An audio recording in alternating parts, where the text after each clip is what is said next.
What are the chances of that happening? Pretty good if my next guest gets his way. Republican Eric Cantor is the House Majority Leader, and he joins me here in New York. So welcome to the program. Stuart, it's good to be here.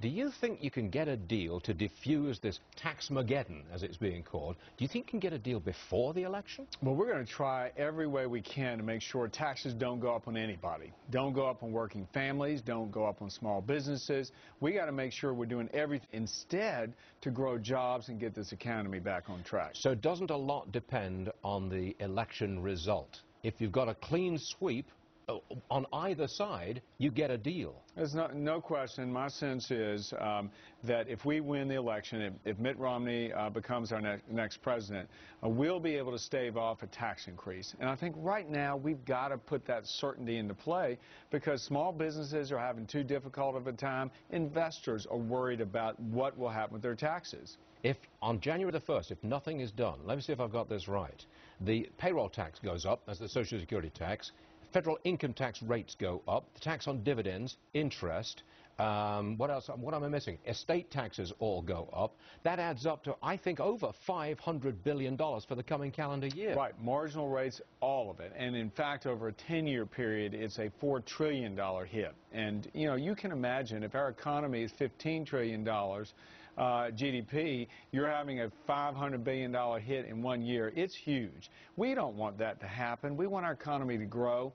And so that's why we're saying this election really is much about the fact that if people don't want their taxes going up, they got to vote to make sure that they don't, and that is a vote for Mitt Romney. But you favor tax reform. And by tax reform, I think you mean lower tax rates across the board, but a lot fewer deductions and loopholes. That is tax reform, and that's what you favor. That is correct. And in fact, we in the House have put forward a budget that actually lays out the kind of tax reform we want. We want to bring rates down.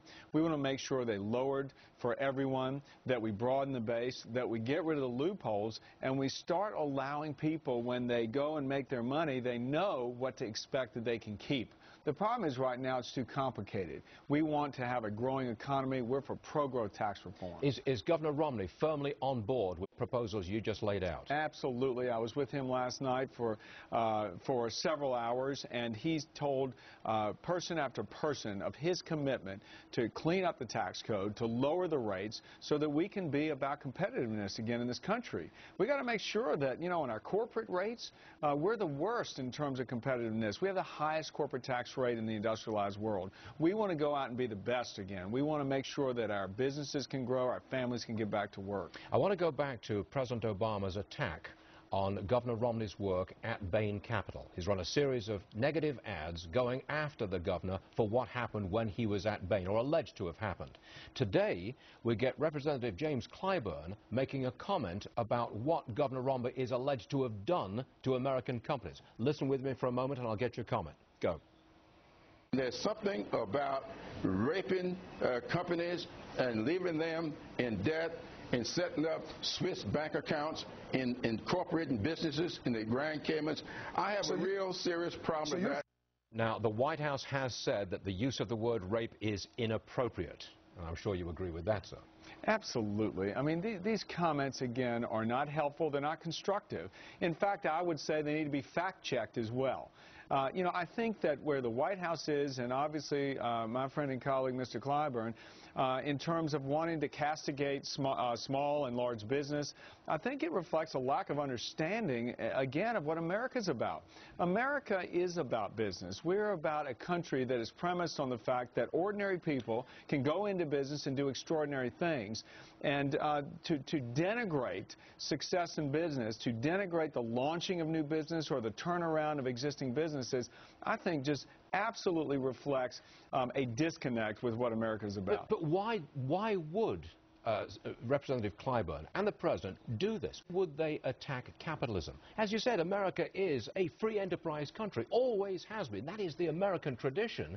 But capitalism seems to be attacked by the President and some people in the House. I think it actually reflects, Stuart, the very clear line that's being drawn for this election. It is about what kind of country do we want to be in America, and whether we want to be the country of small businesses, whether we want to be a country of opportunity where people can come here and chase their dreams in a way that they cannot do anywhere else and be successful and turn that success into opportunity for other people. Have we passed the tipping point? The tipping point being where half the people who work do not pay federal income taxes, half the people in the country take something from the government provided by the other half. We look increasingly like Europe, don't we, with the social model, and in political terms, haven't we passed the tipping point where that's what people want in America? This election will give the answer to that question. I don't believe we have. I think we are nearing that point. And I think what's on the line right now is the answer to the question of whether we are going to still be the marvel of the economic world, whether we're still in America going to be the best competitor. We've got to get our tax system straight so that we don't have a situation where nearly half the folks aren't paying federal income taxes. You know, it's not fair, and we want to help everyone succeed, and the way you do that is to empower people through opportunity. That's the way America's always done so. I mean, you look at the Statue of Liberty out in New York Harbor, that's what we stand for: freedom, economic freedom, individual freedom. That's how we built this country, and I believe that's how we'll continue to compete in the future. Believe me, Congressman, I'm very happy in America, okay? One last real fast question. I saw a headline back in April. The House passes a 20% small business tax cut to stimulate jobs. What happened? Well, the Senate has refused to take it up, Stuart, like some of the bills that we passed in the House. But we're going to continue to help small businesses. That bill was designed to help small businessmen and women keep more of their money, put it back into the business, create more jobs. We're going to have a series of bills come forward, Stuart, over the next several months that speak to small businesses and the red tape that's in the way. It's too hard to be a small business person right now. We've got to turn that around. All right, Congressman Eric Cantor, we thank you very much for joining us, sir. Appreciate it. Thank you, Stuart. How one of America's best-known